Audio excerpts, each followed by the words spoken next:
দেখুন 10টা ফৌজদারি মামলায় অভিযুক্ত, যার ভেতর শ্লীলতাহানি থেকে পুলিশকে আঘাত করার মামলা, ধারালো অস্ত্র দিয়ে অস্ত্র চালানোর মামলা থেকে শুরু করে একটার পর একটা বহু জামিন অযোগ্য ধারার মামলা রয়েছে।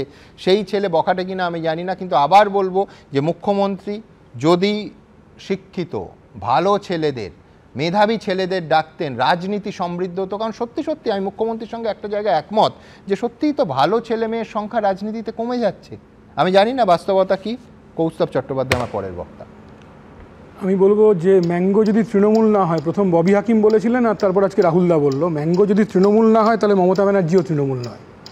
সুমনদা, আজকে সবাই যখন আমাদের এখানে প্রোগ্রাম হচ্ছে, এক্ষুনি কসবায় একটা অফিসে তৃণমূলের আইনজীবীরা মিটিং করছে। কালকে তুমি তোমার প্রতিনিধি পাঠিয়েও কালকে আলিপুর আদালতে দেখবে তৃণমূলের আইনজীবীরা ধৃতদের জামিনের জন্য, বেলের জন্য দলবদ্ধভাবে মুভ করছে এই ম্যাঙ্গোর জন্য। কালকেও আলিপুরে মমতা ব্যানার্জি মুখ্যমন্ত্রী হওয়ার সময় বলেছিলেন রাজনীতিমুক্ত কলেজ বিশ্ববিদ্যালয়। কি হলো? চিত্রটা পুরো উল্টো। শুধু গভর্নিং বডির প্রেসিডেন্ট না সুমনদা, একের পর এক তৃণমূল নেতা, কাউন্সিলর, যাদের সাথে শিক্ষার কোনো সম্পর্ক নেই, তারা হচ্ছে ইউনিভার্সিটি নমিনি হচ্ছে। আমরা জানি সব বিশ্ববিদ্যালয় কলেজের প্রেসিডেন্ট, জিবির প্রেসিডেন্ট তৃণমূল। তার সাথে যোগাযোগ কাদের? এই ম্যাঙ্গোদের। আচ্ছা, এরা স্টুডেন্টস ইউনিয়ন আবার আছে নাকি? কৌস্তব, কিন্তু আমি বলছি এই রাজনীতিবিদদের মাথায় বসার প্রবণতা বাম আমলে মানে অ্যাবসলিউটলি আজকের মতোই ছিল। তাদের বহু নেতার শিক্ষার সঙ্গে কোনো সরাসরি যোগ ছিল না। না, আমি বলছি সুমনদা, এই নিয়ে আমি আরেকদিন আলোচনা করব, তোমার সাথে বিস্তারিত আলোচনা হবে। আমাদের রাজ্যে 200-র ওপর কলেজ বিধায়করা তৈরি করেছে। 200-র ওপর কলেজ। প্রেসিডেন্ট যারা ছিলেন, তারপর পার্টি সিদ্ধান্ত করলো কেউ গভর্নিং বডির প্রেসিডেন্ট থাকবেন না, সরে গেলেন। কিন্তু মমতা ব্যানার্জি কি বলেছিলেন? এই বিরুদ্ধে উনি কথা বলেছিলেন, তারপর হচ্ছে উল্টো। আচ্ছা, এই স্টুডেন্টস ইউনিয়ন মানে কি? স্টুডেন্টস ইউনিয়ন তো নেই। 8 বছর, 9 বছর, 10 বছর ধরে ভোট হয় না। এক্সেপশন প্রেসিডেন্সি আর যাদবপুর, তাও অনেকদিন আগে ভোট হয়েছে। গোটা রাজ্যে কোথাও ভোট হয় না। স্টুডেন্টস ইউনিয়ন মানে কি? ফেস্ট কিসের ভিত্তিতে হচ্ছে? কে টাকা দিচ্ছে স্টুডেন্টস ইউনিয়নকে? স্টুডেন্টস ইউনিয়ন তো নেই। স্টুডেন্টস ইউনিয়নের মাথায় আছে এই ম্যাঙ্গো মডেল। মনোজিৎ একা নয়, গোটা রাজ্যে এইরকম মডেল। এবং এই মডেলের থেকেই যারা জনপ্রিয় নেতা, তৃণমূলের কাছে জনপ্রিয়, দেওয়া নেওয়ার পালা আছে, তৃণমূলকে টাকা দেয় আর তৃণমূলের জন্য ভোট লুট করে, তারাই হচ্ছে শিক্ষাকর্মী। ওই যে মনোজিৎ মণ্ডল যাকে উত্তরীয় পড়াচ্ছেন, দেখবেন তোমরা, আপনারা দেখালেন, আমি নাম ফাম বলতে চাইছি না, এদের 420-দের দেখবেন আশুতোষ কলেজের হেড ক্লার্ক হয়েছে, তৃণমূলের নেতা ছিল। এরাই তৃণমূলের হয়ে নির্বাচনের দিন ভোট লুট করতে যায়, আর প্রতিদানে এরাই অ্যাডমিশন কন্ট্রোল করে, এরা ফেস্ট কন্ট্রোল করে, এরা কলেজ কন্ট্রোল করে। কলেজের ভেতরে চুবাই বাহিনী যে কাজ করবে, চুনবালি ইট সাপ্লাই বাহিনী কে কাজ করবে, সেটা হচ্ছে এরা নির্ধারণ করে। সুমনদা, তুমি একটা সার্ভে করো, গোটা রাজ্যে হেডমাস্টার পাওয়া যাচ্ছে না। শিক্ষকরা স্কুলে হেডমাস্টার হতে চায় না, অধ্যাপকরা কলেজের প্রিন্সিপাল হতে চায় না। কেন চায় না? প্রিন্সিপাল পাওয়া যাচ্ছে না। কারণ এই ধরনের দুর্নীতি তাদের বজায় রাখতে হবে এবং প্রিন্সিপালকে বকলমে প্রিন্সিপালকে দিয়ে টাকা সাইফনিং হচ্ছে হবে। তুমি দেখবে ডায়মন্ড হারবার কলেজের একজন অধ্যাপক বলেছিল যে আপনাকে প্রিন্সিপাল করতে পারি, আপনাকে টাকা দিতে হবে। প্রিন্সিপাল করার জন্য তৃণমূল কংগ্রেসের ছাত্র নেতা এবং তৃণমূল কলেজ জেলা স্তরের নেতারা প্রিন্সিপাল হওয়ার জন্য টাকা নেয়। তুমি আর্কাইভ দেখো, তোমাদের এখানেই খবর হয়েছিল। না, এটা আমার মনে পড়ছে। হ্যাঁ, ডায়মন্ড হারবার কলেজের এক অধ্যাপক এটা অভিযোগ করেছিল। আমি বলেনি, আমি বলছি যে দুটো কালচার আছে আমাদের রাজ্যে। আমি বলিনি, মাঝে এত উতলা হয় না, আমি হলো তো আসতামই না আজকে মিটিংয়ে, প্রোগ্রামে। দুটো কালচার আছে, একটা হচ্ছে থ্রেট কালচার, একটা রেপ কালচার।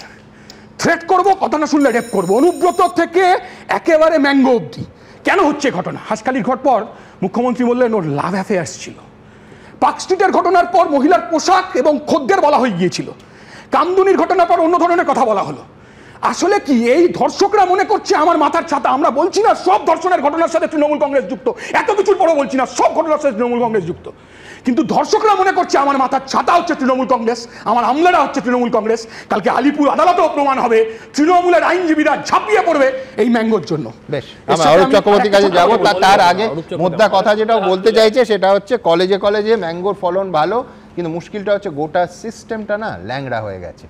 হ্যাঁ, না, প্রথম কথা কৌস্তবের কথাগুলো আমি সবই শুনছিলাম, মানে হাস্যকর লাগছিল যে ওদের নিজেদের সময়টাকেই রিফ্লেক্ট করছে কিনা সেটা বুঝতে পারছিলাম না। কারণ নিজেদের একটা ঘটনা দেখাও, তোমার এসএফআই এর জিএস ছিল, আমি বলছি তো শুনে না ভাই, তোমার এসএফআই এর জিএস ছিল অর্ক, বাঁকুড়ার এসএফআই এর জিএস, এখনো আমি আর্কাইভ দেখিয়ে দিতে পারি। সে মার্ডার রেপ করেছিল দেবযানীকে, আরে ওদের এসএফআই জিএম তো বললে বিজেপি বিজেপি নেতা দিয়েছে তথাগত রায়, কামিনী কাঞ্চনের বিরুদ্ধে দলটিকে বলেছিল তথাগত রায়, শ্রমিক ভোটারদের প্রচার করেছিল। এই মহিলা কি করেছিল? এটা হচ্ছে অফিশিয়াল বিজেপি, আর অফিশিয়াল বিজেপি হচ্ছে কার্তিক মহারাজ আরেকজন অনঅফিশিয়াল বিজেপি হচ্ছে রাজভবনে বসে আছে, অফিশিয়াল অনঅফিশিয়াল দুটো বিজেপি কামিনী কাঞ্চ বলেছিল, বিজেপি কামিনী কাঞ্চ, তুমি ভাই কামিনী কাঞ্চ বলেছিল তথাগত রায় প্রমাণ করছে তৃণমূল। আরে তথাগত রায় ঠিক না বেটি, রাহুল দা শুরু করেছিলেন অত্যন্ত ঘৃণ্য, ন্যাক্কারজনক, লজ্জাজনক। ওটা যখন বাড়ি থেকে বেরোয় প্রথমে এই শব্দগুলো থার্ড ব্র্যাকেটের কমন নিয়ে নেয়, তারপরে যে বক্তব্যগুলো রাখে সেগুলো অত্যন্ত ঘৃণ্য, ন্যাক্কারজনক।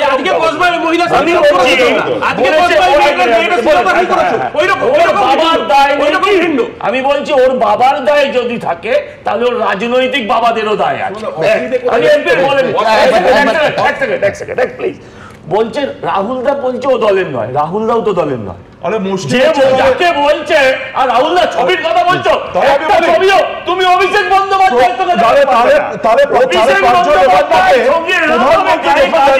এই ছবি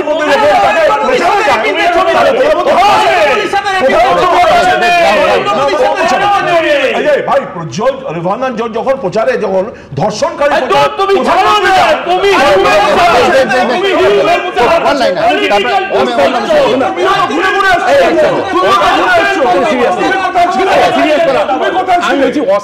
অস্থায়ী যে কর্মী নিয়োগ হয় না, বিশ্ববিদ্যালয়ের রেজাল্টের সাথে কম্প্রোমাইজ হয়। আমি আপনাকে বলছি যে যেমন করে আমরা পুলিশ প্রশাসনে সিভিক পুলিশের জন্য অনেক সময় ল অ্যান্ড অর্ডার কম্প্রোমাইজ হয় বা ইনফরমেশন, পুলিশের কোর ইনফরমেশন লিকেজ হওয়ার সম্ভাবনা থাকে, এই যে বিশ্ববিদ্যালয়গুলোতে কর্মী নিয়োগ বন্ধ করে রেখে দিয়েছে, বিভিন্ন বিশ্ববিদ্যালয়ে কর্মী নিয়োগ ঠিক মতন না করার ফলে অস্থায়ী এদের মতন লোকরা, ম্যাঙ্গোর মতন লোকরা যাচ্ছে। ম্যাঙ্গোর মতন লোকদের সমস্যা কিন্তু এক জায়গায় নয়, বিশ্ববিদ্যালয়ের কনফিডেন্সিয়াল কাজ আছে, যে কনফিডেন্সিয়াল কাজগুলো এই অনেক সময় স্থায়ী কর্মী না থাকার জন্য এদের দিয়ে করাতে হয়, তাতে কম্প্রোমাইজ হয়। বেশ, আমি দ্রুত এবার আমার এই সংক্রান্ত পরের বিষয় অর্থাৎ সরাসরি তদন্তে ডক্টর নজরুল ইসলাম এবং ফিরদৌস শামীমের কাছে আসবো, কিন্তু তার আগে দেখাবো যে মেয়েটি কি বলেছিল। দেখুন, খুব স্পষ্ট করে বলার যে বয়ান এফআইআর এবং প্রাথমিক অভিযোগপত্রে আছে, পুলিশি তদন্তের তৎপরতা নিয়ে আমি অরূপ চক্রবর্তী এবং রাহুল চক্রবর্তীর সঙ্গে একেবারে একমত। পুলিশ যথেষ্ট তৎপরতার সঙ্গে তাদের গ্রেফতার করেছে এবং তাদের প্রাথমিক তদন্তে দেখা যাচ্ছে যে মেয়েটি যা বলেছে তার সঙ্গে সিসিটিভি ফুটেজ ম্যাচ করছে। আমি এই তদন্তের পার্টে অবশ্যই নজরুলদার কাছে আসবো, তার আগে আপনাদের দেখাতে চাইবো, আমি পড়ে শুনিয়েছিলাম যে মেয়েটি বলছে সে অসুস্থ বোধ করে এবং বলে যে রুবি হাসপাতালে আমায় ভর্তি করে দেয়া হোক, তারপর একটা ইনহেলারে এত অসুস্থ বোধ করে কিনে আনতে হয়। আমাদের প্রতিনিধি, আমার সহকর্মী সন্দীপ, সেই ইনহেলারের দোকানটিতে গিয়ে ঠিক কী চেয়েছিল, সিসিটিভি ফুটেজে কি আছে, পুলিশ সূত্রে খবর এই ফুটেজটি কিন্তু মেয়েটির বয়ানের সঙ্গে, এমনকি মেয়েটির বলা সময়টার সঙ্গেও ম্যাচ করে গেছে। আমার পরের প্রতিবেদন। অভিযোগপত্রের ছত্রে ছত্রে পাশবিক অত্যাচারের বর্ণনা, যা হুবহু মিলে যাচ্ছে পারিপার্শ্বিক তথ্য প্রমাণের সঙ্গে। নির্যাতিতা ছাত্রী অভিযোগপত্রে লিখেছিলেন, ঘটনার দিন অর্থাৎ বুধবার সন্ধে তিনি অসুস্থ বোধ করলে অনেক কাকুতি মিনতির পর একটি ইনহেলার এনে দেয় অভিযুক্তরা। আর ধৃত জেব আহমেদি যে সেদিন ছাত্রীকে ইনহেলার এনে দিয়েছিল, এবার সেই প্রমাণও মিলল। ওষুধের দোকানের রসিদে স্পষ্ট জেবের নাম, ইনহেলারের নাম, ইনহেলার কেনার সময় সেই ওষুধের দোকানে পৌঁছেছিল এবিপি আনন্দ। দক্ষিণ কলকাতা ল কলেজের একদম গায়ে মেরে কেটে 100 মিটার ইথান ফার্মা বলে একটি ওষুধের দোকান। সেই ওষুধের দোকানে তদন্তকারীরা, কলকাতা পুলিশের তদন্তকারীরা আসেন, সিসিটিভি ফুটেজ তারা সংগ্রহ করেছেন। কিসের সিসিটিভি ফুটেজ? যে সিসিটিভি ফুটেজে দেখা যাচ্ছে যে বুধবার অর্থাৎ 25 তারিখ সন্ধেবেলা এক যুবক আসছেন, এসে এখান থেকে ইনহেলার কিনে নিয়ে যাচ্ছেন। নির্যাতিতা এফআইআরে লিখেছেন, যে আমাকে ওয়াশরুমের কাছে নিয়ে যায় এবং আমাকে যৌন সম্পর্ক স্থাপনের উদ্দেশ্যে জোরাজুরি করে, আমি তাকে আটকাই। তিনি আরও লেখেন, সে রাজি হয়নি, জোর খাটানোর চেষ্টা করে। এসবের পর আমার প্যানিক অ্যাটাক হয়, দম আটকে আসে। তখন এম এবং পি কে যে ভিতরে ডাকে। আমি তাদের বলি আমাকে রবি জেনারেল হাসপাতালে নিয়ে যেতে, তারা আমাকে কোনো সাহায্য করেনি। আমি তাদের বলি অন্তত একটা ইনহেলার এনে দিতে, এম সেটা কিনে নিয়ে আসে। বিল নাম্বার C027324, এই হচ্ছে বিল নাম্বার। তারিখ রয়েছে 25/6/2025, সময় 8:29। সময়টা অত্যন্ত গুরুত্বপূর্ণ। ওই নির্যাতিতা তরুণী যে বয়ান দিয়েছেন যে সন্ধে 7:30 থেকে রাত্রির 10:55 পর্যন্ত তাকে আটকে রাখা হয়, তার উপর নির্যাতন চলে, এবং এই বিলে দেখা যাচ্ছে রাত্রির 8:29 একেবারে মিলে যাচ্ছে ওই তরুণীর বয়ানের সঙ্গে যে একজন আসেন, এসে ইনহেলার দেন তাকে। কেন ইনহেলারের প্রয়োজন পড়েছিল তরুণীর বয়ানেই সেটা রয়েছে। কলেজ থেকে 100 মিটার দূরে যে ওষুধের দোকান, সেখানে জাইব নামে এক ব্যক্তি, কাস্টমারের নাম তাই লেখা রয়েছে ZEIB, জাইব নামে এক ব্যক্তি, তিনি আসেন এবং একটি ইনহেলার তিনি কেনেন। নাম আছে এখানে JE/B লেখা আছে। টাইমিং হচ্ছে আপনার 8:29, 25 তারিখ। কি নিয়েছিল? ডোলিন ইনহেলার। পুলিশ তো এসেছিল শনিবার রাত্রেবেলা, এসেছিল পুলিশ, তারপরে সোমবার রোববার এসেছিল। পুলিশের ক্যামেরা চেক করেছে, সিসিটিভি ফুটেজ চেক করেছে পুলিশ এসে। এখানকার আমাদের যে বিল আছে ওই নামে, জানি না কোন নাম ওরা খুঁজছেন, সেই নামে ওই সময় কোনো বিল হয়েছে কিনা চেক করেছে। পেমেন্টটা প্রথমে কিছু ক্যাশ দিয়েছিল, তারপরে UPI করেছিল। আমরা বলেছিলাম যে কোনো একটা মোডে পেমেন্ট করতে হবে, তারপর লাস্টে গিয়ে সে UPI এ পেমেন্ট করে। এটা হচ্ছে পেমেন্ট ডিটেলস। 350 টাকা ও UPI করে দিয়ে চলে গেছে। মেবি হয়তো একাই এসেছিল, ইনহেলারই চেয়েছিল। দোকানের সিসিটিভি ফুটেজ, ইনহেলারের রসিদ বাজেয়াপ্ত করেছে পুলিশ। সন্দীপ সরকারের রিপোর্ট, ABP আনন্দ, কলকাতা।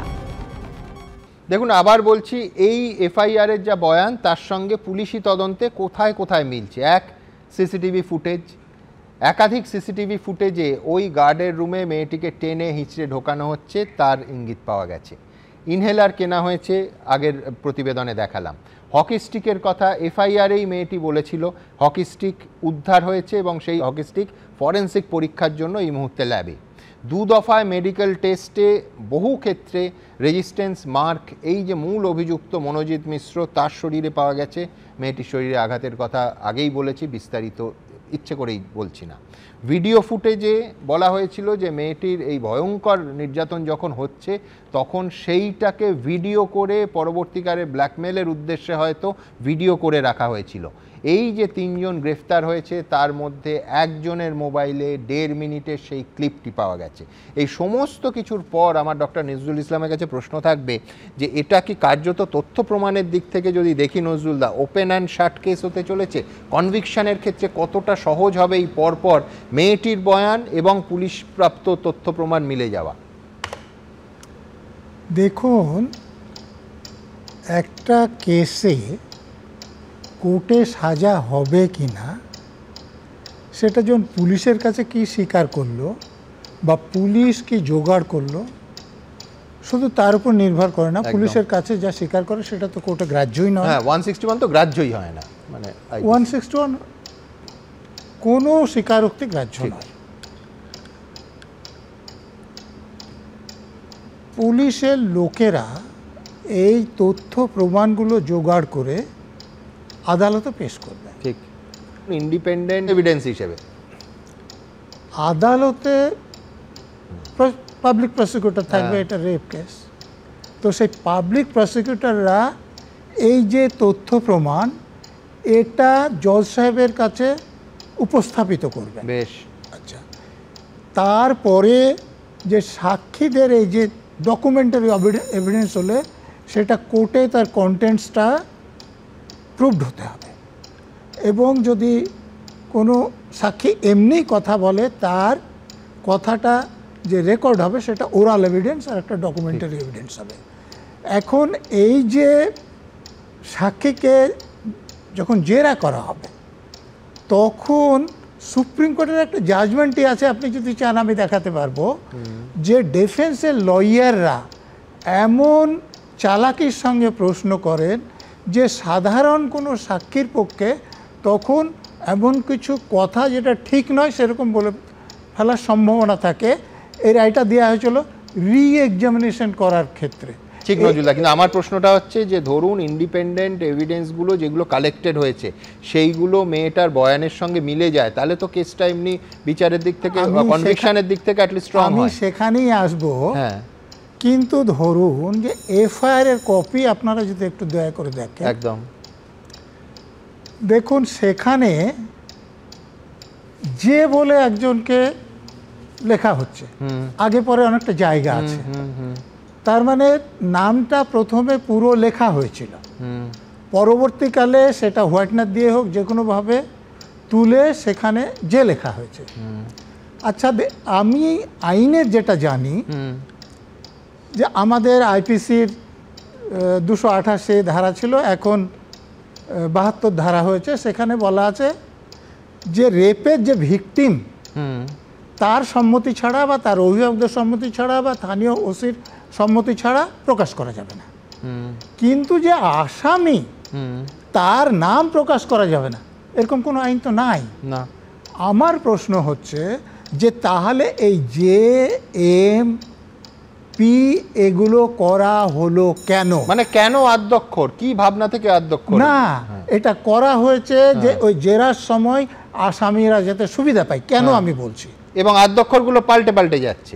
না, আমি বলছি যদি আদ্যক্ষর মনোজিতের আদ্যক্ষর তো যে হতে পারে না। না, আদ্যক্ষ যদি এরকম হতো যে এক্স ওয়াই জেড কি এ বি সি ডি তাহলে এক কথা ছিল, আবার যদি মনোজিৎ মিশ্র এম এম হতো তাহলে বোঝা যেত, কিংবা জেব আহমেদ জেড এ হতো তাহলে বোঝা যেত।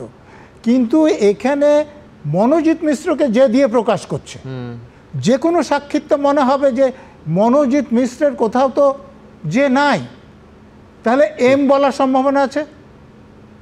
আর জয়েব আহমেদের তো কোথাও এম নাই, তাহলে সেখানে যে বলার সম্ভাবনা আছে। তো এই দেখুন, বিয়ন্ড রিজনেবল ডাউট প্রমাণিত হয় সাজা হতে গেলে। আপনি যদি একটা ডাউটের সৃষ্টি করতে পারেন তাহলে আর সাজা হবে না। কিন্তু কিন্তু নজরুলদা একটা জিনিস বলুন, আপনি একদম যথার্থ, আপনার সঙ্গে আমি একমত, বিয়ন্ড রিজনেবল ডাউট এই কেসকে দাঁড় করাতে হবে। কিন্তু আমি বলছি পুলিশের একটা নথি আমার কাছে আছে, এজিএম আলিপুর সাউথ 24 পরগনাকে পুলিশ দিচ্ছে, স্পষ্ট করে এই এম কে জে কে এবং পি কে এটা স্পষ্ট করে দিচ্ছে, মানে J is equal to Monojit Mishra বলেই। আমি বলছি এইখানে কিন্তু কোনো রকম মানে জাজের কাছে পুলিশ বলে দিচ্ছে যে মানে Monojit is equal to J, এটা কিন্তু লিখে এটা দরকার পড়লো কেন? আমার প্রশ্ন তো তাই। ঠিক, আপনার হ্যাঁ, এই প্রশ্নের উত্তর আমাদের আইন যখন বলছে না এটা দরকার পড়লো কেন? আর যদি মনোজিৎকে আমি অধ্যক্ষ দেবো তাহলে এম নয় কেন, জে কেন? একদম, এটা উত্তর দিই। একদম। কেউ কেউ একটা ভাসিয়েছে যে এরা অপ্রাপ্তবয়স্ক হতে পারত। তো এই যে মনোজিৎ মিশ্র কত সাল আগে পাস করেছে আর তারপরে ওখানে চাকরি করছে, সে অপ্রাপ্তবয়স্ক এ কোথায় স্বপ্নে দেখেছে? না, এই তিনজনের একজন আছে যে কিন্তু ফার্স্ট ইয়ার, যার তর্কের খাতিরে ধরে নিতে পারি অপ্রাপ্তবয়স্ক হতে হলো নয়, কিন্তু তর্কের খাতিরে ধরতে পারেন, সে নয়। সেটা মনোজিৎ মিশ্র কেন আপনি ধরবেন সেটা বলুন। Very very valid point. Specific ABP ওটা দেখিয়েছে, কারণ নতুন বিএনএসএস অনুযায়ী আপনাদের মনে থাকবে যখন যাদবপুরে এই র্যাগিং এর ঘটনা ঘটেছিল, বিশ্ববিদ্যালয়ের পড়াছাত্র ছাত্রটি নাবালক ছিল, যাতে সেই কোনো নাবালকের আইডেন্টিটি ডিসক্লোজ করা যায় না, সেই জন্য পুলিশ প্রাথমিকভাবে সতর্কতামূলক হিসাবের জন্য দিতে পারে, কিন্তু কোর্টে কিন্তু পরিষ্কার করে দিয়েছে এবং এক্ষেত্রে কোনো অস্বচ্ছতার জায়গা নেই। এক, দ্বিতীয়ত নজরুল সাহেব তো তখন কর্মরত ছিলেন, ভিখারি পাসওয়ানের এফআইআরে কি করে হোয়াইটনার ছিল বলতে পারবেন? আর এক ঘটনা আমরা দেখেছি, রশিদ খান জেলে গিয়েছিল, রাজনগর কেন ছাড়া পেয়েছিল, এফআইআরে কোথায় অসঙ্গতি ছিল? কিন্তু আমি বলছি যে ভিখারি পাসওয়ানের জঘন্য ঘটনা হয়েছে, বিজন সেতু যোগ করে দাও, তার সঙ্গে সাঁইবাড়ি যোগ করে দাও, তার সঙ্গে এটার কি সম্পর্ক? আদ্যক্ষর কেন? আদ্যক্ষর এই কারণে, আদ্যক্ষর এই কারণে কারণ তাদের নাবালক হওয়ার সম্ভাবনাটাকেও যাতে উড়িয়ে দেওয়া যায়, যে কারণ কোনো নাবালকের আইডেন্টিটি ডিসক্লোজ করা যায় না, এটা কালকে এবিপি আপনারাও দেখিয়েছেন। ভিখারি পাসওয়ান কেসে তার বাবার পক্ষ থেকে যখন মামলা করেছিলেন, কল্যাণ ব্যানার্জি আইনজীবী ছিলেন, তখন হাইকোর্টের প্রধান বিচারপতি একটা প্রস্তাব দিয়েছিলেন যে পুলিশের কোনো অফিসারকে দিয়ে তদন্ত করা হোক। নরনারায়ণ গুপ্ত এজি ছিলেন, তিনি 4 জন এডিজি লেভেলের অফিসারের নাম দিয়েছিলেন। কল্যাণ ব্যানার্জি বলেছিলেন যে এই 4 জন তো নয়, ওয়েস্ট বেঙ্গল আপনার নামই বলেছিল, আপনার নামই বলেছিল। আরে আমাকে বলতে দিন না, আপনার সময় তো আমি একটা কথা বলিনি। বলেছিলাম যে একমাত্র যদি নজরুল ইসলামকে যে তদন্ত করানো হয় তাহলে আমরা রাজি আছি, নাহলে অন্য কোনো পুলিশ অফিসার আমাদের আস্থা নাই। কিন্তু তার সাথে আমার প্রশ্নের উত্তর হলো আপনার উত্তরটা হলো না, সেই এফআইআর এ কেন হোয়াইটনার ছিল? আমি বলছি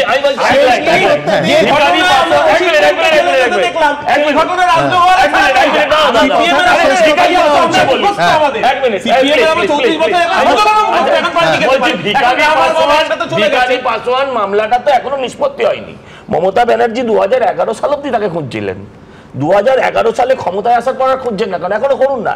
আরেকটা কথা বলি, আপনারা তো যখনই ধরুন ঘটনা, অভয়ার ঘটনার পর আমরা অভয়ার বাড়ির লোককে দেখেছি, ভিকটিম ফ্যামিলিকে দেখেছি, অনেককে দেখেছি। শুধু আমি বলি এই ক্ষেত্রে আমি দায়িত্ব নিয়ে বলছি, তাদেরকে তৃণমূল তাদের ঘেরাটোপে ঢুকিয়ে রেখেছে।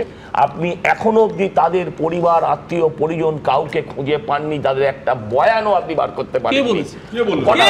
আমি একটু বিচার করছি, তার কারণ এই মেয়েটির মামা প্রকাশ্যে এসেছেন এবং আমি নজরুলদার কাছে যাব, কিন্তু এটাও বলে রাখা দরকার যে এটা সেই পরিবারের ইচ্ছের ওপর নির্ভর করে। এখানে আমার প্রত্যেক সহকর্মীকে আমার বলা আছে যে একেবারে মানে তাতে খবর মিস হয়ে যদি আপনাদের সামনে না হাজির করতে পারি, হাজির করতে পারবো না, কিন্তু তারা যখন 100% কমফোর্টেবল বোধ করবেন তখনই তাদের কাছে ক্যামেরা যাবে বা তারা মুখ খুলবেন। কোনোভাবে এইভাবে ট্রমাটাইজড একটা পরিবারে কোনো গেট ক্রাশিং নৈতিক কারণে চলবে না। কথাটা আমি শুধু শেষ করতে চাই, তাদের বিরুদ্ধে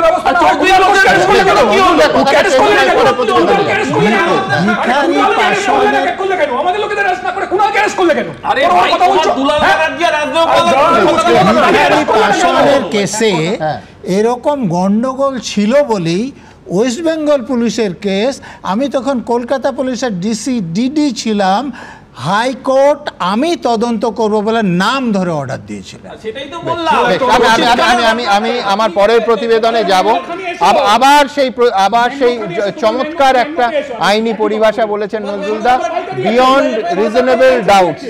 আচ্ছা শান্তি বিয়ন্ড রিজনেবল ডাউটস। এখনো পর্যন্ত যে তথ্য প্রমাণ আছে, বিশেষ করে সিসিটিভি ফুটেজ সংক্রান্ত, তাতে এই মামলা সেই কোষ্ঠী পাথরে কি উত্তীর্ণ হতে পারবে? পরের প্রতিবেদন। সিসিটিভি ফুটেজ, মেডিকেল রিপোর্ট, কলেজের সামনের দোকানে ইনহেলার কেনা থেকে মনোজিতের মোবাইল থেকে উদ্ধার হওয়া ভিডিও, কসবাকাণ্ডে নির্যাতিতা এফআইআরে ঘটনার দিনের যে পুঙ্খানুপুঙ্খ বিবরণ দিয়েছিলেন তার সঙ্গে পারিপার্শ্বিক তথ্য প্রমাণের হুবহু মিল পাচ্ছে পুলিশ। সূত্রের খবর যে ভিডিও তোলা হয়েছিল নির্যাতিতাকে ব্ল্যাকমেল করতে, সেই ভিডিওই এখন হয়ে উঠছে অভিযুক্তদের অপরাধ প্রমাণে প্রধান হাতিয়ার। সাউথ ক্যালকাটা ল কলেজে আইনের ছাত্রীকে গণধর্ষণের অভিযোগে ধৃত মূল অভিযুক্ত তৃণমূল কর্মী মনোজিৎ মিশ্র এবং 2 পড়ুয়া প্রমিত মুখোপাধ্যায় ও জেব আহমেদের বিরুদ্ধে নির্যাতিতা তরুণী অভিযোগপত্রে লিখেছিলেন, তারা জোর করে আমাকে গার্ডের ঘরে নিয়ে যায়, যে আমাকে ধর্ষণ করে, আমি বাধা দিলে সে আমাকে ব্ল্যাকমেল করে, হুমকি দেয়, যা সে আগে থেকেই করে আসছিল। সে আমায় হুমকি দেয় আমার বয়ফ্রেন্ডকে খুন করে দেবে, আমার মা বাবাকে গ্রেফতার করিয়ে দেবে, তাও আমি বাধা দিই। তখন সে আমার 2 আপত্তিকর ভিডিও দেখায়, যেগুলো আমাকে ধর্ষণের সময় তোলা। পুলিশ সূত্রে খবর, 1.5 মিনিটের সেই ভিডিও ফুটেজ পাওয়া গেছে মূল অভিযুক্ত মনোজিৎ মিশ্রর মোবাইল ফোন থেকে, যেখানে তরুণীকে নির্যাতনের প্রমাণ মিলেছে বলে সূত্রের খবর। ইনভেস্টিগেশন তদন্ত মানে হচ্ছে যে কমপ্লেনটা নির্যাতিতা করেছেন সেটাকে তদন্তের মাধ্যমে কোর্টের কাছে প্রডিউস করা, যে ঘটনাটার এইরকমভাবে সত্যতা তা প্রকাশ করতে হবে। তো সত্যতা যদি প্রকাশ করতে হয় তাহলে আমার মুখের কথায় হবে না, কারণটা হচ্ছে পুলিশের স্টেটমেন্টের ভিত্তিতে হবে না। ঘটনা হচ্ছে যে নির্যাতিতা যে স্টেটমেন্টটা দিচ্ছেন সেই স্টেটমেন্টের সাথে সাথে কি কি রিকভারি হচ্ছে, কি কি পাওয়া যাচ্ছে। শুধুমাত্র ফুটেজই নয়, নির্মম অত্যাচারের বড় সাক্ষী হয়ে উঠেছে ঘটনাস্থলের আশপাশে থাকা একাধিক সিসি ক্যামেরাও। সাউথ ক্যালকাটা ল কলেজের ঠিক গেটের ওপরে আমার ডান দিকে যে ক্যামেরাটি দেখাতে বলবো সিসি ক্যামেরা, এই যে সিসি ক্যামেরা যেটা একেবারে গেট থেকে শুরু করে সেটা কিন্তু একেবারে কলেজের ভিতর দিকে অর্থাৎ গার্ড রুম যে সেই একটা অংশ সেটাকে দেখায়, এবং এই ক্যামেরা ফুটেজেই দেখা যাচ্ছে যে নির্যাতিতা যে অভিযোগ করেছে যে তিনি বেরোতে চাইছিলেন, এই যে গেটের সামনে থেকে 2 জন অর্থাৎ যারা বর্তমান পড়ুয়া যাদেরকে গ্রেপ্তার করা হয়েছে তারা নির্যাতিতাকে সেখান থেকে আটকাচ্ছেন, আটকে হাত ধরে একেবারে ভেতর দিকে যে জায়গায় পুলিশ কর্মীরা বসে রয়েছে সেই জায়গায় নিয়ে যাচ্ছেন। কলেজের মেন গেটে ঢোকার মুখেই পিলারের গায়ে লাগানো রয়েছে এই সিসি ক্যামেরা। নির্যাতিতার অভিযোগ ছিল ঘটনার সময় ইউনিয়ন রুমের বাইরে পাহারায় ছিলেন 2 আইন পড়ুয়া প্রমিত মুখোপাধ্যায় ও জেব আহমেদ। রাসবিহারী কানেক্টরের যে রাস্তা তার পাশে হচ্ছে ক্যাম্পাস শুরু হচ্ছে, ঠিক সামনে তুমি দেখতে পাচ্ছ একটা সিসিটিভি রয়েছে, এই তুমি দেখতে পাচ্ছ তো এন্ট্রি গেটে, অর্থাৎ এখান থেকে সিসিটিভির যে মুখ রয়েছে সেটা যদি একবার ডায়াগোনালি দেখানো হয় তাহলে কিন্তু সরাসরি ইউনিয়ন রুমের সামনের দিকটা দেখা যাবে। পুলিশ সূত্রে দাবি, নির্যাতিতার বয়ানের সঙ্গে হুবহু মিলে গেছে সিসি ক্যামেরার ফুটেজ। বুধবার কলেজের সিসি ক্যামেরার ফুটেজে দেখা যাচ্ছে মেন গেটের দিকে আসছিলেন নির্যাতিতা। সেখান থেকে তাকে হাত ধরে ভেতরে টেনে নিয়ে যাচ্ছেন দুজন। এরপর অভিযোগকারিনীকে টেনে নিয়ে যাওয়া হয় গার্ড রুমের দিকে। ওই দুজন হলো সাউথ ক্যালকাটা ল কলেজেরই দুই পড়ুয়া প্রমিত মুখোপাধ্যায় ও জেব আহমেদ। পুলিশ সূত্রে দাবি, সিসি ক্যামেরার ফুটেজে ধরা পড়েছে ইউনিয়ন রুমের দরজার সামনে দুই আইন পড়ুয়া প্রমিত ও জেবের উপস্থিতি। এছাড়াও কলেজের সিসি ক্যামেরার ফুটেজে ইউনিয়ন রুমের বাইরে ও লনের মধ্যে নিরাপত্তারক্ষীর ঘোরাঘুরির প্রমাণ মিলেছে। এছাড়াও কলেজের আরও একাধিক সিসি ক্যামেরাও পুলিশের নজরে রয়েছে।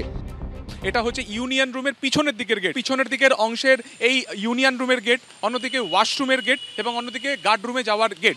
এই পুরোটা কিন্তু কভার হচ্ছে এই সিসিটিভি থেকে। এই ঘটনায় আরও সাক্ষ্য গ্রহণের জন্য একটি তালিকা তৈরি করেছে পুলিশ। ঘটনার দিন বিকেল 4টের পর কলেজে কারা ছিল, ছুটির পরেও তারা কেন কলেজে ছিল, তারা কিছু দেখেছিল কিনা, এই সবই জানতে চায় পুলিশ। পার্থপ্রতিম ঘোষ, ময়ূখ ঠাকুর চক্রবর্তী, সুকান্ত মুখোপাধ্যায়, এবিপি আনন্দ। দেখুন, এই তদন্ত নিয়ে আরও একাধিক এক্সক্লুসিভ প্রতিবেদন আপনাদের সামনে রাখবো, কিন্তু তার আগে আমার পরবর্তী বক্তার কাছে যাব যে আজকে আদালতের নজরদারিতে তদন্তের দাবিতে সুপ্রিম কোর্টে এক আইনজীবী মামলা করলেন।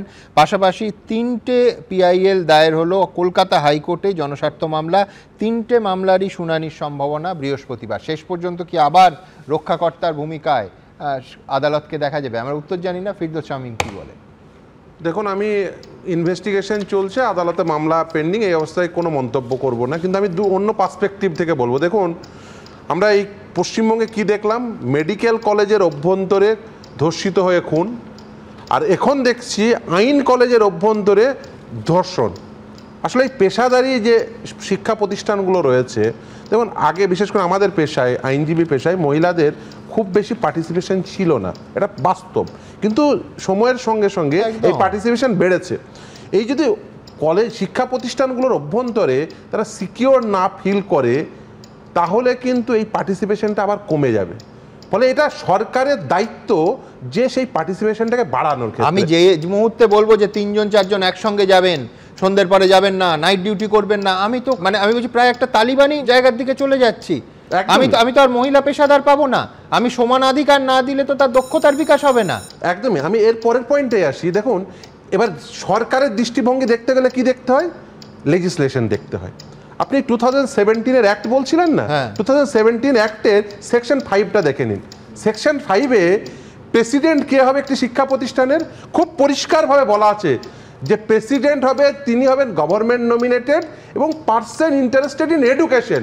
এখন যদি সরকার মনে করে, সরকার নমিনেট করবে, কিন্তু সরকার মনে করে যে আরাবুল হচ্ছে পার্সন ইন্টারেস্টেড ইন এডুকেশন, তাহলে মানে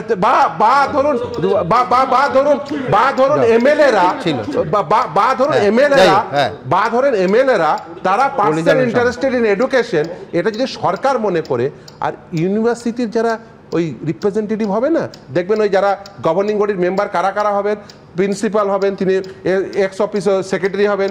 এই ইউনিভার্সিটিগুলো অ্যাফিলিয়েটেড ইউনিভার্সিটিগুলো তারা 2জন মানুষকে পাঠাবেন। তারা কারা হবেন? বলছেন এমিনেন্ট এডুকেশনিস্ট। এখন এমিনেন্ট এডুকেশনিস্টের জায়গায় আপনি যদি তৃণমূলের কাউন্সিলর বা কাউন্সিলরের পাশে ঘুরে বেড়ানো লোকজনকে আপনি এই যে সিইউ নমিনি বলে পাঠিয়ে দেন, তাহলে যা হওয়ার তাই হবে।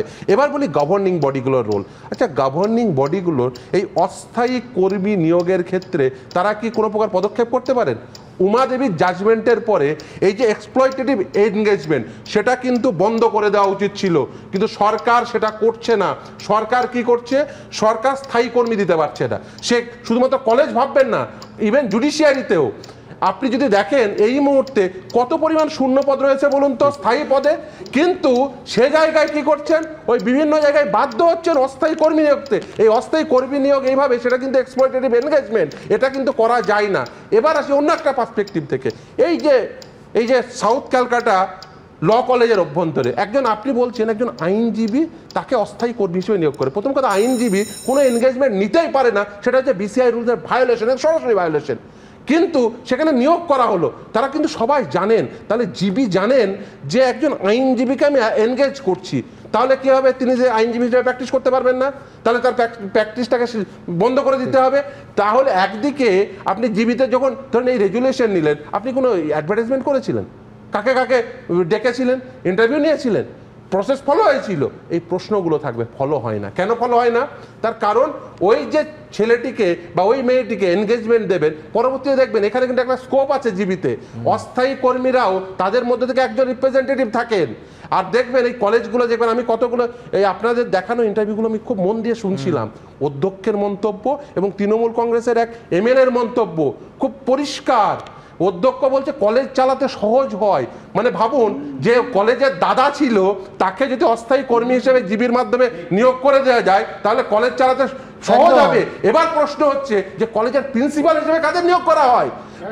কলেজের প্রিন্সিপাল হিসেবে আমি তৃণমূলের একজন ওই কোট অ্যান্ড কোট অধ্যাপক সংগঠনের নেতাকে নিয়োগ করব, তারপরে অস্থায়ী কর্মী হিসাবে তৃণমূলেরই ছাত্র নেতাকে নিয়োগ করব, যে কলেজ কন্ট্রোল করব। এভাবেই তো আপনি যদি দেখেন এই শিক্ষাক্ষেত্রে দুর্নীতি, আমি বলি এই সাউথ ক্যালকাটার একটি কলেজে শিক্ষাক্ষেত্রে এই যে দুর্নীতির ব্লু প্রিন্টটা রচিত হয়েছিল এই রাজ্যে প্রাইমারি শিক্ষক নিয়োগ দুর্নীতির ক্ষেত্রে, এখানে সকলে তার আগে আমি একটা তথ্য দেব, যেহেতু এবিপি আনন্দের তথ্য নয়, আমি সোর্সও বলবো। এই সময়ে কাগজে লিখছেন তারা যে এজেসি বোস কলেজে স্থায়ী কর্মী সংখ্যাগুলো লক্ষ্য করুন, এই সময় পত্রিকা অনুযায়ী স্থায়ী কর্মী 6 জন, অস্থায়ী 36 জন। এই সময় বলছে ফকিরচাঁদ কলেজে স্থায়ী কর্মী 10 জন, 40 জন অস্থায়ী। এই সময় কাগজ বলছে বজবজ কলেজে 8 জন মাত্র স্থায়ী কর্মী, 13 জন অস্থায়ী কর্মী। নিওয়ালিপুর কলেজে 12 জন স্থায়ী, 13 জন অস্থায়ী। এটাকে সার্বিক এত অস্থায়ী কর্মী এবং তাদের রিক্রুটমেন্ট নিয়ে যদি প্রশ্ন ওঠে, তাহলে প্রশ্ন উঠবে যে শিক্ষা ব্যবস্থা কিসের উপর দাঁড়িয়ে আছে, কোন ভিত্তির উপর? সুমন, আমার মনে হচ্ছে যে ফিরদৌস শামীম বোধহয় 2011-তে হঠাৎ জন্মেছে। আমি বুঝতে পারলাম না আবার মাত্র 2011-তে এই কারণে, কারণ সুমন কেমিস্ট্রির ল্যাবের যদি অ্যাসিস্ট্যান্ট হতে হয়, ল্যাব টেকনিশিয়ান অ্যাসিস্ট্যান্ট হতে হয়, তাহলে তাকে ন্যূনতম বিজ্ঞান সম্পর্কে জ্ঞান থাকতে হয়। ওই যাকে আগুন পাখি বানিয়েছে আর্টস নিয়ে পড়াশোনা করে মীনাক্ষী মুখার্জি কেমিস্ট্রির ল্যাব অ্যাসিস্ট্যান্ট হয়ে গেছে, কোন জাদু বলে আমরা জানি না। দ্বিতীয় কথা, এখানে ফিরদৌস শামীম এত বড় বড় কথা আজকে খুব ভালো, আজকে ঠান্ডা মাথায় বলেছেন। আমি জানি না আগের দিন কোর্টরুমের এফেক্ট কিনা, সৌগত ভট্টাচার্যর বেঞ্চে আগের দিন দেখলাম কাউকে বকাঝকা খেতে, যে এটাকে কোর্টরুম এখানে চিৎকার চেঁচামেচি কি জায়গা। আমার ভালো লাগলো আজকের আর্গুমেন্টটা দেখে, ঠান্ডা মাথায় ভালোভাবে যুক্তি দিয়ে বক্তব্য দিতে। কিন্তু 2011 পরে জন্মেছে আমি জানতাম না যে 2011 আগে এই যে সুজন বাবুর পরিবারের কজন চাকরি পেয়েছে, সিপিএম এর এক জনের পরিবারের কজন চাকরি করতে, তদন্ত হয়ে যারা 34 বছরে বাম আমলে চাকরি পেয়েছে দুর্নীতির মাধ্যমে, তৃণমূল সরকার তাদের গ্রেফতার করেনি কেন? এখনই বা গ্রেফতার করছে না কেন? কিন্তু এত আপনারা জানেন শব্দ দূষণে আমার খুব কষ্ট হয়। আমার পরের প্রতিবেদন ইনভেস্টিগেশন নিয়ে, যে এই যে মেডিকেল রিপোর্ট, সেই মেডিকেল রিপোর্ট কি বলছে, এফআইআরে মেয়েটি যে অভিযোগ করেছে তার সত্যতা বাস্তবতা কি মেডিকেল রিপোর্টে দেখা যাচ্ছে? বোধহয় যাচ্ছে। দেখুন, কসবা গণধর্ষণের অভিযোগে তরুণীর ঘাড়, গলা ও বুকে আঁচড়ের দাগ রয়েছে। যৌন নির্যাতনের আশঙ্কা উড়িয়ে দেওয়া যায় না। সূত্রের খবর, 2 মেডিকেল কলেজের রিপোর্টেই এই বিষয়টি উঠে এসেছে। অভিযোগকারিনীর গোপনাঙ্গে আঘাত ও রক্তক্ষরণের প্রমাণ মিলেছে বলেও কলকাতা মেডিকেল কলেজের রিপোর্টে উল্লেখ করা হয়েছে বলে সূত্রের খবর। বুধবার রাতে গণধর্ষণের অভিযোগ সামনে আসার পর বৃহস্পতিবার রাতে ন্যাশনাল মেডিকেল কলেজের এমার্জেন্সি বিভাগে মেডিকো লিগাল টেস্ট হয় নির্যাতিতার। সূত্রের খবর, এরপর রিপোর্টে বলা হয় নির্যাতিতার ঘাড়ে, গলার আশপাশে এবং বুকে আঁচড়ের দাগ রয়েছে। যৌন নির্যাতনের আশঙ্কা উড়িয়ে দেওয়া যায় না। এরপর দ্বিতীয় দফায় শনিবার ফের কলকাতা মেডিকেল কলেজে তরুণীর মেডিকো লিগাল টেস্ট হয়। স্ত্রীরোগ বিভাগ, ফরেন্সিক মেডিসিন বিভাগের চিকিৎসকদের নিয়ে গঠিত 5 সদস্যের টিমের রিপোর্টেও কার্যত একই কথা বলা হয়। সূত্রের খবর, রিপোর্টে বলা হয় তরুণীর ঘাড়ে, গলায় ও বুকে আঁচড়ের দাগ রয়েছে। গোপনাঙ্গে আঘাত ও রক্তক্ষরণের প্রমাণ মিলেছে। ন্যাশনাল মেডিকেল কলেজের মতো কলকাতা মেডিকেল কলেজের 5 সদস্যের টিমও জানিয়ে দেয় যৌন নিগ্রহের আশঙ্কা উড়িয়ে দেওয়া যায় না। তার শরীরের মধ্যে যে জিনিসগুলো আছে, ভ্যাজাইনাল সোয়াব থেকে শুরু করে, ব্লাড থেকে শুরু করে, মেয়েটির সাথে ছেলেটির যে আজকে অ্যামালগেটেড হয়েছে, যুক্ত হয়েছে, এটাকে একমাত্র প্রমাণ করতে পারে হচ্ছে কি medical expert opinion. At the time of trial যখন নাকি আজকে মেডিকেল এক্সপার্ট যে আজকে ডাক্তার বলেছে তাকে অ্যাপিয়ার হতে হবে, এবং সেই অ্যাপিয়ার হয়ে যে মেডিকেল লিগ্যাল যে আজকে যে যা পেয়েছে সেটা কিন্তু আজকে সাবমিট করতে হবে, কী কারণে করেছে, কীভাবে এই ছেলেটার সাথে মেয়েটা যুক্ত হয়েছে, এগুলো যদি আজকে ভালোভাবে না প্রমাণ করে দেয় তাহলে কিন্তু কনভিকশন করা মুশকিল আছে। মেডিকেল লিগ্যাল যদি হয়ে থাকে তাহলে এটা কনক্লুসিভ এভিডেন্স হিসাবে কিন্তু ট্রিট হয়ে যেতে পারে। এদিকে শনিবারের পর ফের সোমবার 3 অভিযুক্তকে নিয়ে আসা হয় কলকাতা মেডিকেল কলেজের ফরেন্সিক মেডিসিন বিভাগে। সকাল 9টা থেকে বিকেল 5টা পর্যন্ত চলে মেডিকেল টেস্ট। ডিএনএ পরীক্ষার জন্য রক্তের নমুনা সংগ্রহের পাশাপাশি দেহরস, ত্বক, চুল ও গোপনাঙ্গের নমুনা সংগ্রহ করা হয়। মেডিকেল কলেজ সূত্রে খবর, মূল অভিযুক্তের শরীরেও মিলেছে আঁচড়ের দাগ। জেব আহমেদ, প্রমিত মুখার্জি এবং মনোজিৎ মিশ্র তিনজনকে কলকাতা মেডিকেল কলেজ হাসপাতালে নিয়ে আসা হয়েছিল ডিএনএ পরীক্ষার জন্য ফরেনসিক মেডিসিন বিভাগে। তিনজনকে কলকাতা মেডিকেল কলেজ হাসপাতাল থেকে আবারও লালবাজারে নিয়ে যাওয়া হচ্ছে। মনোজিৎ, ভয়ঙ্কর অভিযোগ আপনাদের বিরুদ্ধে। মনোজিৎ, তৃণমূল ছাত্র পরিষদ আপনার সঙ্গে সম্পর্ক অস্বীকার করেছে, কিছু বলবেন? এদিকে অভিযোগকারিনী এফআইআরে উল্লেখ করেছিলেন তাকে হকি স্টিক দিয়ে মারার চেষ্টা করেছিল অভিযুক্ত। আগেই ঘটনাস্থল থেকে সেই হকি স্টিক পোশাক বাজেয়াপ্ত করেছিল পুলিশ। এদিন বাজেয়াপ্ত করা যাবতীয় সরঞ্জাম ফরেনসিক পরীক্ষার জন্য পাঠায় পুলিশ। ঝিলম করঞ্জাই, সন্দীপ সরকার, সুদীপ্ত আচার্য, এবিপি আনন্দ। আবার আলোচনা আসবো, কিন্তু আপনারা কি বলছেন? আপনারা জানেন আমাদের ভেরিফাইড এক্স অ্যাকাউন্ট সঙ্গে সুমন@IAM সুমন। প্রচুর মন্তব্য, দ্রুত একটা মন্তব্য নিয়ে নেব। শেখ শামীম লিখছেন, রাজনীতির ছত্রছায়া থেকে অপরাধ করার পর দল কঠোর পদক্ষেপ নেয় না বলেই এদের এত সাহস। শর্মিষ্ঠা দত্ত লিখছেন, ভর্তি সহ নানাভাবে টাকা তোলা ব্যক্তিরাই দলের সম্পদ, তাই তাদের 7 খুন মাপ। কৃষ্ণচন্দ্র ভল লিখছেন, প্রশাসনের প্রত্যক্ষ প্রশ্রয়ই দুষ্কৃতীদের স্বর্গরাজ্য হয়ে উঠেছে পশ্চিমবঙ্গ। সুভাষ ঘোষ রাজা লিখছেন, আইন কলেজেই আইন লঙ্ঘিত হলে তার থেকে বিস্ময়কর আর কিছু হতে পারে না। দেবব্রত ঘোষ লিখছেন, রাজ্যে যে শাসকের আইন বহাল তার জ্বলন্ত প্রমাণ কলেজের মধ্যে আইনের ছাত্রীর গণধর্ষণ। বিশ্বনাথ চক্রবর্তীর কাছে যে আমরা একটা ঘটনা উঠে আসে, আমরা আলোচনা করি, সমালোচনা করি, মিটিং হয়, মিছিল হয়, কিন্তু আমার প্রশ্নটা হচ্ছে যে উচ্চশিক্ষাতে যে বড় ধরনের রিফর্ম দরকার ছিল, আমি আপনাকে দায়িত্ব নিয়ে বলছি, আপনার আমার তো বটেই, অনেক পরিবারের মেধা বাম আমল থেকে মানে এই রাজ্য ছেড়ে অন্য জায়গায় যাচ্ছেন, জেএনইউতে যাচ্ছে, মাদ্রাসায় যাচ্ছে, বিভিন্ন জায়গায় যাচ্ছে, চেন্নাইয়ে যাচ্ছে। আমার প্রশ্ন হচ্ছে, একটা বড় সংখ্যক কিন্তু মেধাযুক্ত ছাত্র যারা, তারা এই ইউনিয়ন রাজনীতির মধ্যে থাকতে চাইছে না, বা এই ধরনের কদর্য রাজনীতির মধ্যে থাকতে চাইছে না। আর ইনফ্রাস্ট্রাকচার নেই, আপনি শিক্ষক নিয়োগ করেনি, 2017 সাল থেকে কলেজ বিশ্ববিদ্যালয়গুলো শিক্ষক কার্য তো নেই। আমি বলছি যে এই যে অস্থায়ী আপনি বলছেন না, এই যে বিশ্বনাথের র্যাগিংয়ের অভিযোগ যেটা নিয়ে এই মনোজিৎ ইন্টারভিউ দিয়েছিল, এটা কি ছিল? যে শাসক দল টিএমসিপি করতে হবে জোর করে। এবার সুমনদা, আপনি বছরকে বছর নিয়োগ করছেন না আপনার একটা রাজনীতির জন্য, কি আপনি সরাসরি উপভোক্তাদেরকে টাকা দিতে চাইছেন। উপভোক্তাদের টাকা দিতে গিয়ে আপনি স্থায়ী কর্মচারী নিয়োগ করতে পারছেন না, মানে যারা অবসর নিচ্ছে তাদের পদগুলো পূরণ করতে পারছেন না। 6 লক্ষ সরকারি কর্মচারী বা শিক্ষক অবসর নেওয়ার পরে সেই পদগুলো মমতা বন্দ্যোপাধ্যায় পূরণ না করে এই তৃণমূলের এই ধরনের লোক দিয়ে ভরাচ্ছে। মেরিটের সাথে আপনি কম্প্রোমাইজ করছেন, উচ্চশিক্ষায় একটা বড় ব্রেন ড্রেন হচ্ছে। দ্বিতীয় যেটা, আপনি হয়তো অনিলায়নের নানা উদাহরণ সামনে রেখে আপনি একটা ঢাল তৈরি করতে পারেন আপনার কুকীর্তির, কিন্তু প্রশ্নটা হচ্ছে বর্তমান শিক্ষামন্ত্রী যেটা বারবার চালু করতে চাইছে মমতাবাদী আজকের মডেলটা তো ইটসেলফ ইজ এ প্রবলেমেটিক। মমতাবাদী ভাবনা যদি কলেজ বিশ্ববিদ্যালয়গুলোতে উনি যেভাবে ছড়িয়ে দিতে চাইছেন, উপাচার্যদের মানে উপাচার্য থেকে শুরু করে উনি অধ্যক্ষদের বলছেন মমতাবাদী ভাবনা দিয়ে ছড়িয়ে দাও। মমতাবাদী ভাবনা মানেটাই তো এই ধরনের কেস। আলটিমেটলি লক্ষ্যবস্তুটা হচ্ছে গরিব মানুষ কেন অর্থনৈতিক বেনিফিট পাবে, এটা গাত্রদাও হতে পারে, অনেকে গাত্রদাও হতে পারে। দ্বিতীয় জায়গা পাবে না, এটাই কথা। যোগ্য জায়গা পাবে কি হবে? গজেন্দ্র চৌহান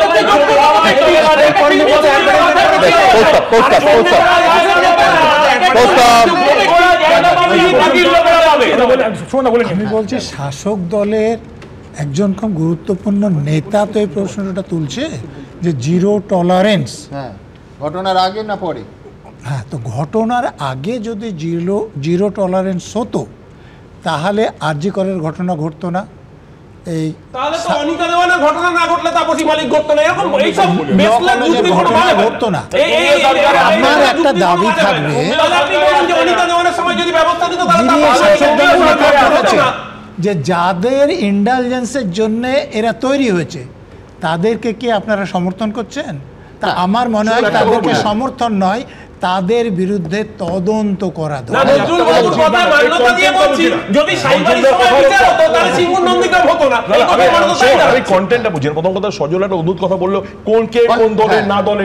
মুশকিল হচ্ছে ও মনে করছে এক কথা, অগ্নিমিত্রা পাল মনে করছে আরেক কথা। অগ্নিমিত্রা পাল বলছে আমার রাজ্য পুলিশের ভরসা আছে, সিবিআইয়ের ভরসা নেই। আবার ওর এক কথা হচ্ছে এই ফ্যাক্ট ফাইন্ডিং টিম ওদের দলে গিয়ে তদন্ত করা উচিত। সবচেয়ে গুরুত্বপূর্ণ যেটা সেটা হচ্ছে স্টুডেন্টস ইউনিয়ন নির্বাচন চালু করতে হবে। স্টুডেন্টস ইউনিয়ন নির্বাচন চালু করছে না বলে একটা নেক্সাস তৈরি হচ্ছে, এই ম্যাঙ্গোদের সাথে, বিকাশ ভবনের সাথে, গভর্নিং বডির প্রেসিডেন্টের নেক্সাস, ঠিক যেমন ভাইপো বিজয় মিশ্র একদম। ছিল না। আমার বক্তব্য খুব পরিষ্কার, আমার বক্তব্য খুব পরিষ্কার। বেশ বেশ বেশ বেশ, এই দুজনকেই থামালাম। নজরুলদা বলেছেন যে যদি আগে এবং পরের প্রশ্ন একেবারে কল্যাণ ব্যানার্জি যে কথা বলেছেন জিরো টলারেন্স, সত্যি ভাবুন তো যদি পার্টি জিরো টলারেন্স নীতি নিত তাহলে 10টা গুরুত্বপূর্ণ তার মধ্যে একাধিক নন বেলেবল সেকশনের এই রাজ্যের পুলিশ মামলা করেছে মমতা বন্দ্যোপাধ্যায়ের আমলে। এই রকম একজন দাগি ছাত্রনেতাকে সত্যি যদি জিরো টলারেন্সে তৃণমূল বিশ্বাস করত, তাকে কেন অস্থায়ী পদে সেই কলেজেই চাকরি দেবে? সমস্যাটা যে সেই জিরো টলারেন্সে বিশ্বাস করলে আজকে ঘটনার পর জিরো টলারেন্স বলতে হতো না। কিন্তু পাশাপাশি এটা আমিও বলবো যে নিঃসন্দেহে তার পরবর্তী পদক্ষেপ পুলিশের গ্রেফতারি এবং এখনও পর্যন্ত যা তথ্য প্রমাণ, নজরুলদার সঙ্গে আমি একমত যে কেন এই আদ্যক্ষর সেইটা আরও স্পষ্ট হয়ে সামনে আসা উচিত। কিন্তু তার যে গতি সেইটাও কিন্তু পাশাপাশি যেটা আরজি করে আমরা দেখতে পাইনি, ঠিক উল্টো অভিযোগ উঠেছিল, এখানে কিন্তু সেই তৎপরতা দেখতে পেয়েছি, এটাও বলতে হবে। কিন্তু এইখান থেকে আমার পরের প্রতিবেদনে যাব। ফ্যাক্ট ফাইন্ডিং কমিটি এতক্ষণে দেখলেন, সেই ফ্যাক্ট ফাইন্ডিং টিম নিয়ে এতক্ষণ চাপানুতার কি হলো আজকে দেখুন। महिला मुख्यमंत्री होने के बाद जिस प्रकार से महिलाओं के ऊपर अत्याचार बढ़ रहे हैं, और एक केस नहीं ऐसे बहुत केस हैं। নিজেদের শাসিত রাজ্যগুলোতে অপরাধের মালা, সেখানে ফ্যাক্ট ফাইন্ডিং টিম যায় না কেন? কসবা গণধর্ষণ কাণ্ডে সোমবার শহরে পৌঁছয় বিজেপির 4 সদস্যের কেন্দ্রীয় ফ্যাক্ট ফাইন্ডিং টিম। এতে ছিলেন বিজেপি সাংসদ ও প্রাক্তন কেন্দ্রীয় মন্ত্রী সত্যপাল সিং, প্রাক্তন কেন্দ্রীয় মন্ত্রী মীনাক্ষী লেখি, বিজেপি রাজ্যসভার সাংসদ বিপ্লব কুমার দেব এবং বিজেপি রাজ্যসভার আরেক সাংসদ বরুণ কুমার মিশ্র। প্রতিনিধি দলের সদস্যরা লালবাজারে গিয়ে পুলিশ কমিশনারের সঙ্গে দেখা করে কসবার ল কলেজে পৌঁছন। সেখানে তাদের প্রথমে ঢুকতে বাধা দেওয়ার অভিযোগ ওঠে পুলিশের বিরুদ্ধে। সবকিছু তো এরা নবান্নে কথা বলে, নবান্নে কথা বলছে। এরপর পুলিশ বিজেপির ফ্যাক্ট ফাইন্ডিং টিমকে কলেজের ভিতরে ঢুকতে দেওয়ার অনুমতি দেয়। এই সময় কলেজের বাইরে আর্জি করে রাত দখল আন্দোলনকারীদের সঙ্গে বচসায় জড়িয়ে পড়েন বিজেপি কর্মীরা। আজকে যারা সাউথ কলকাতা ল কলেজের জন্য এত গলা ফাটাচ্ছেন, কি তাদের মধ্যে কিছু জন আজকে এনারা আসিফার কোথায় ছিলেন? ধর্ষকদের সমর্থনে যখন বিজেপি জাতীয় পতাকা হাতে মিছিল করেছিল তখন তারা কোথায় ছিলেন? কেন্দ্রের ফ্যাক্ট ফাইন্ডিং মিশন এসছে, যারা আরজি কর কেস ডুবিয়েছে, যারা নিজের দলের চন্দন দাস খুন হয়েছে, যারা নিজের দলের তামান্না খাতুন খুন হয়েছে, তারা এখানে এসে same party ruling party Trinamool কংগ্রেসের দালালি করতে এসছে। এরপর সাংবাদিক বৈঠক থেকে মমতা বন্দ্যোপাধ্যায়কে তীব্র আক্রমণ করে বিজেপির কেন্দ্রীয় টিমের সদস্যরা। তৃণমূল কংগ্রেসের স্টেট স্পন্সর গুন্ডামি, মহিলা বলাৎকার করার ব্যবস্থা, তার কারণে ওয়েস্ট বেঙ্গলের বাংলাতে লাগাতার হচ্ছে। তার জন্য আমি মমতা ব্যানার্জিকে সাবধান করছি, সাবধান হয়ে যান, এই দেশের মহিলাদের সঙ্গে এভাবে অত্যাচার করা যাবে না। সংবেদনশীল প্রশাসন মাননীয় মুখ্যমন্ত্রীর নেতৃত্বে পুলিশ অ্যাকশন নিচ্ছে। কসবার ঘটনা সঙ্গে সঙ্গে ধরা পড়েছে। বেশ কয়েকটা ঘটনায় রাজ্য পুলিশ তদন্ত করে কোর্ট থেকে ফাঁসির রায় করিয়ে এনেছে। ফলে নিজেদের শাসিত রাজ্যগুলোতে অপরাধের মালা, সেখানে ফ্যাক্ট ফাইন্ডিং টিম যায় না কেন? বিজেপির ফ্যাক্ট ফাইন্ডিং টিম দলের সর্বভারতীয় সভাপতি জেপি নাড্ডার কাছে রিপোর্ট জমা দেবে। অর্ণব মুখোপাধ্যায়, হিন্দোল দে ও আশাবুল হোসেনের রিপোর্ট, এবিপি আনন্দ। এই বাংলায় পরিচালক টেকনিশিয়ান সংঘাতে ফের থমকালো শুটিং। এবার বাধার মুখে পড়লেন অভিনেতা পরিচালক অনির্বাণ ভট্টাচার্য। তার মিউজিক ভিডিও শুটিংয়ে এলেন না টেকনিশিয়ানরা। আশঙ্কা প্রকাশ করে অনির্বাণ বলছেন, এবার যদি দেখা যায় যে আমাকে আরও মাস 6 বা মাস 3 কেউ অভিনয়ের জন্য বলছে না, তাহলে বোধহয় অভিনয়ও বন্ধ হয়ে গেল। যদিও ফেডারেশনের সভাপতি স্বরূপ বিশ্বাস জানিয়েছেন বিষয়টি তাদের জানাই নেই। টালিগঞ্জ স্টুডিও পাড়ায় ফের অচলাবস্থা, পরিচালক টেকনিশিয়ান সংঘাতের জেরে ফের থমকালো শুটিং। অভিনেতা পরিচালক অনির্বাণ ভট্টাচার্যর মিউজিক ভিডিওর শুটিং ঘিরে তৈরি হলো অনিশ্চয়তা। সোমবার যোগেশ মাইম একাডেমিতে অনির্বাণ ভট্টাচার্যের মিউজিক ভিডিওর শুটিং হওয়ার কথা ছিল, কিন্তু সেখানে গিয়ে তিনি জানতে পারেন কোনো টেকনিশিয়ান আসেননি। কেউ কেউ আমাকে জানান যে হ্যাঁ আমরা আছি, আমরা কাজ করব, কিন্তু শুটিংটা যত এগিয়ে আসে তখন তারা বেঁকে বসেন, তারা আর আসতে চান না। তাদের মধ্যে কেউ কেউ উত্তর করেন না যে আসবেন কি আসবেন না, আবার কেউ কেউ যারা খুবই ঘনিষ্ঠ আমার সঙ্গে তারা জানান যে দাদা এটা পারবো না, এটা করলে আমরা বিপদে পড়ে যাব। অনির্বাণ বাবুর শুটিংয়ের ব্যাপারে ফেডারেশন কোনোভাবেই অবগত ছিলেন না, ফেডারেশনের কাছে কোনো ইনফরমেশন নেই। অনির্বাণ ভট্টাচার্যের দাবি, এর আগেও মিউজিক ভিডিও শুটিং করতে গিয়ে তাকে অসহযোগিতার মুখে পড়তে হয়েছে। আমরা অনেক দিন ধরে অ্যারেঞ্জ করার চেষ্টা করছি, এর আগে জুন মাসের মাঝামাঝি সময় এইখানেই আমি একবার এটা অ্যারেঞ্জ করার চেষ্টা করেছিলাম, কিন্তু সেইবারেও আমি একই কারণে এটা এক্সিকিউট করতে পারিনি এবং আজকেও আমি একই কারণে এটা এক্সিকিউট করতে পারলাম না। পরিচালকদের কাজে টেকনিশিয়ানদের সংগঠন ফেডারেশনের হস্তক্ষেপ নিয়ে হাইকোর্টে মামলা চলছে। পরিচালক প্রযোজকদের কাজে যেন বাধা দেওয়া না হয় সেটা নিশ্চিত করতে হবে তথ্য সংস্কৃতি সচিবকে। সম্প্রতি এই নির্দেশ দেন বিচারপতি অমৃতা সিনহা। এই মামলার কারণেই টালিগঞ্জে শুটিং করতে গিয়ে বাধার মুখে পড়তে হচ্ছে বলে মনে করছেন অনির্বাণ ভট্টাচার্য।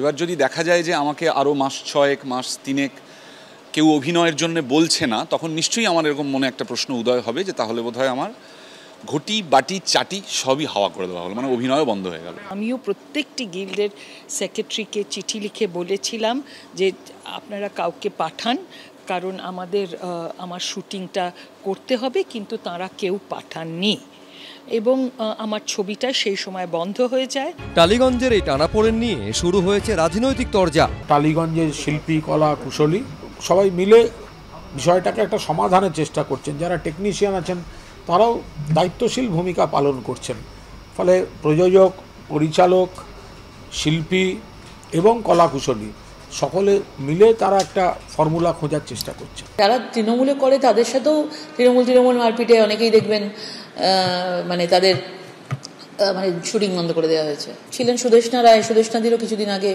ওনার সাথে আমার ভালো পরিচয় ছিল, আমি কাজ করেছি একসঙ্গে, তারও শুটিং বন্ধ করে, কিন্তু তৃণমূলকেই সাপোর্ট করেন, তৃণমূলের কোনো পজিশনে উনি ছিলেন। তো এখানে নিজেদের মধ্যেই গন্ডগোল লেগে গেছে।